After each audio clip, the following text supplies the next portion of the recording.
بسم الله والحمد لله والصلاة والسلام على رسول الله وعلى آله وصحبه ومن والاه مدينة سنسا كم من نسو نتبوش عنده مسجد قباء نو يمل آيتنا سلا مدينة سنورا مسجد قباء بزرزر سن الملكت هو أول مسجد بني في الإسلام بس لمنا يمجمرا يتقنبا مسجد نو بعد الكعبة عندما لتنو بعد المسجد الحرام يقع في جنوب المدينة المنورة كمدينة المنورة بس تدبوا بكل من كنينو وقد أسسه النبي محمد بن عبد الله عند هجرته نبي محمد عليه الصلاة والسلام بتسددوا جزء بأجر من قداتشو يمسرطوت مسجدنا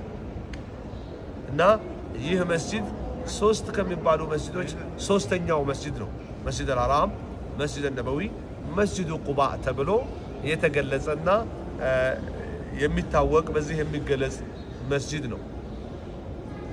فضله في القرآن بالقرآن يعلون درجة سن الملكة قال تعالى الله بلوان لمسجد أسس على التقوى من أول يوم لا الله فرحات تبلو يتجنب مسجد كمان نشاء قانون سيجمر لما لا الله فرحات تبلو لا إبادة تبلو يتجنب مسجد أحق أن تقوم فيه بس مقوم لأنت يجيك التجبانو مسجد الدرار የሚባል ሙናፊቆች ያዘጋጁት ነበር እዛ ከምትቆም እዛ ከምትበርክላቸው እዛ ከምትበርክላቸው እሱን ተው ለትቢት የተሰራ መስጂድ ነውና ይሄ መስጂድ ነው የሚሻለው በማለት አላህ በዚህ መልኩ ገልጾታል ሱረቱ ተውባ 108ኛው አንቀጽ ማለት ነው وقد قال كثير من العلماء ከዓሊሞች በጣም ብዙዎቹ ማን ነው ብለዋል هو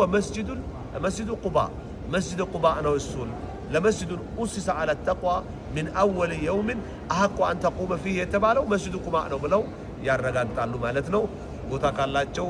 ልዩ ታሪክ ከሚያነሳቸው መስጂዶች የ3ኛ ነው አላህ ሁሉንም እስላማዊ ዕውቀት አውቀን ካላህ ምን ገናኛ አርገን ይያልኩኝ ወሰለላሁ ዐለ ነብይና